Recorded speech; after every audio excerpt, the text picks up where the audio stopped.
বিষয় যে আমরা কি করে সংবাদ মাধ্যমে অপসংবাদিকতা করব সেই বিষয়টি আপনাদের সাথে আসলে আলোচনা করা হবে এবং সেমিনার তো আসলে শুধু আলোচনা না, এখান থেকে আমাদের অনেক কিছু শিক্ষণীয় আছে। তো আমি আপনাদেরকে অনুরোধ করব, সাংবাদিকতা একটি মহান পেশা, গণতন্ত্রের ধারা রক্ষায় সাংবাদিকতার বিকল্প নেই।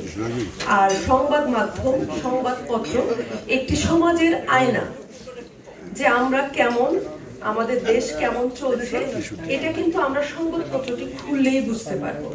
আমরা যেদিন দেখি সংবাদপত্র, যেদিন আমরা ভালো ভালো সংবাদ দেখি, আমরা মনে করি যে আমরা ভালো আছি।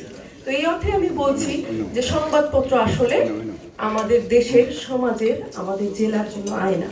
তো এই আয়নাটা যাতে পরিচ্ছন্ন থাকে, আমি আপনাদেরকে সেই অনুরোধই করব, যাতে আমরা বস্তুনিষ্ঠ সঠিক সংবাদ পরিবেশন করি।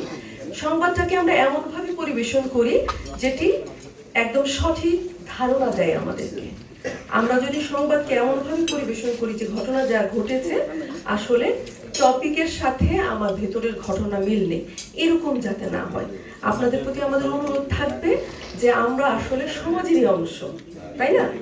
আপনারাও দেশের নাগরিক, এই দেশের সাধারণ নাগরিক ও নাগরিক, আমরা যারা কর্মজীবী আছি, আমরা কর্মকর্তা আছি, আমরাও নাগরিক, আমরা সবাই নাগরিক। এই দেশটাকে, সমাজটাকে গড়ার দায়িত্ব আমাদের সবার। তো আমাদের প্রত্যেকের রোল ভিন্ন, কিন্তু এই রোলগুলো কানেক্টেড। আপনি বস্তুনিষ্ঠ সংবাদ পরিবেশন করবেন, এই সংবাদের উপর ভিত্তি করে যেখানে যে মেজার নেয়ার সেটা জেলা প্রশাসন নিবে, পুলিশ নিবে। তাহলে আমাদের সংবাদগুলো যাতে বস্তুনিষ্ঠ হয়, সঠিক হয়, সেদিকে অবশ্যই আমাদের দৃষ্টি রাখতে হবে। আপনাদের একটি প্রশিক্ষণ সহায়িকা আছে দেখলাম, এটি খুবই আর কি আমার কাছে খুবই ভালো লেগেছে। এজন্য প্রথমে ধন্যবাদ জ্ঞাপন করছি যে এখানে আসলে আমাদের সাংবাদিকদের কি রোল আছে।